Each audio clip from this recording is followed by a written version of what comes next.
आज हम माता सीता के श्राप के कारण गया में तुलसी के न उगने की पुरानी कथा के बारे में बताने जा रहे हैं।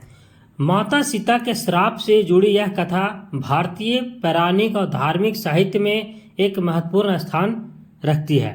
यह कहानी त्रेता युग के समय की है, जब भगवान राम ने रावण का वध करके माता सीता को मुक्त कराया था और लंका विजय के बाद उन्हें अयोध्या लौटने के बाद अग्नि परीक्षा देनी पड़ी थी। राम, सीता और अयोध्या की वापसी।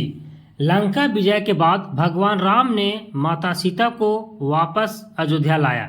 अयोध्या में सभी ने उनका भव्य स्वागत किया, लेकिन कुछ समय बाद जब एक धोबी ने अपनी पत्नी पर संदेह व्यक्त करते हुए कहा कि वह सीता की तरह अग्नि परीक्षा देने के लिए तैयार नहीं है, तब भगवान राम ने प्रजा की संतुष्टि के लिए माता सीता को वनवास भेजने का कठोर निर्णय लिया।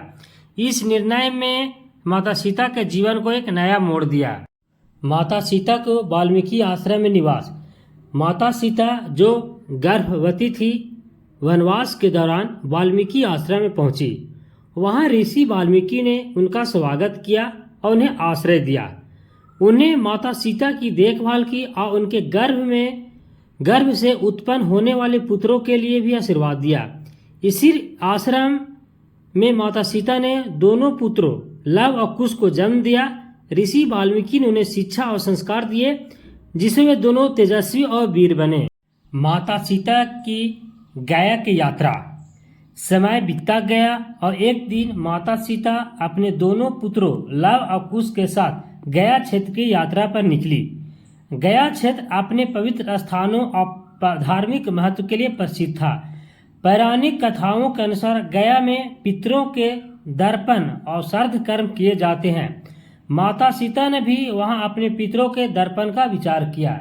जब माता सीता और उनके पुत्र गया पहुंचे, तब उन्हें प्यास लगी। वहां उन्हें देखा कि कुछ ब्राह्मण यज्ञ कर रहे थे। माता सीता ने उनसे पानी मांगा, लेकिन ब्राह्मणों ने उन्हें पानी देने से इनकार कर दिया। उन्हें माता सीता को पहचाना नहीं और उनके साथ अभद्र व्यवहार किया।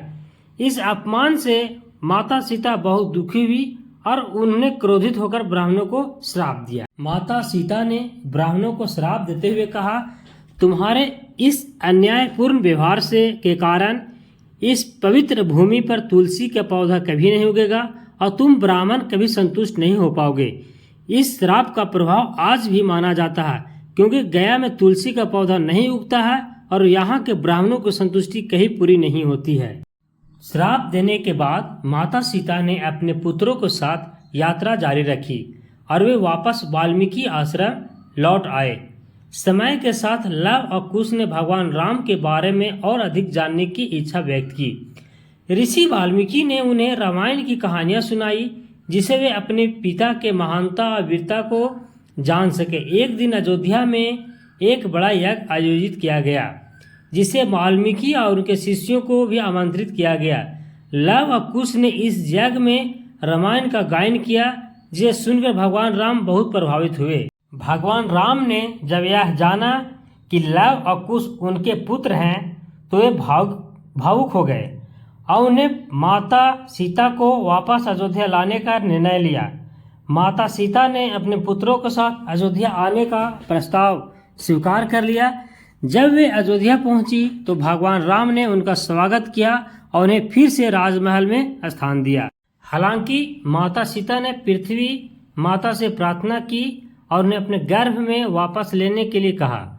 पृथ्वी माता ने उनकी प्रार्थना स्वीकार कर ली और माता सीता को अपने गर्भ में समा लिया। भगवान राम और उनके पुत्रों ने यह दृश्य देखकर आंसू बहाए, लेकिन वे माता सीता की महानता और त्याग को समझते हुए शांत रहे। गया क्षेत्र में माता सीता का श्राप आज भी एक पौराणिक कथा के रूप में जीवित है। इस कथा के माध्यम से हमें यह सीख मिलती है कि हमेशा अपने कर्तव्य का पालन करना चाहिए और किसी भी परिस्थिति में धैर्य और करुणा का त्याग नहीं करना चाहिए। माता सीता की यह कथा हमारे समाज के लिए और एक महत्वपूर्ण संदेश है, जो हमें सदैव सत्य, धर्म और न्याय के मार्ग पर चलने की प्रेरणा देती है। माता सीता की कथा का अंत उनके पृथ्वी प्रवेश के साथ होता है, जो यह दर्शाता है कि उनका त्याग और धैर्य अद्वितीय था। उनकी महानता और त्याग की यह कथा हमें सदैव सत्य, धर्म और न्याय के मार्ग पर चलने की प्रेरणा देती है। यह कथा हमारे समाज के लिए एक महत्वपूर्ण संदेश है, जो हमें यह सिखाती है कि हमें हमेशा अपने कर्तव्यों का पालन करना चाहिए और किसी भी परिस्थिति में धैर्य और करुणा का त्याग नहीं करना चाहिए।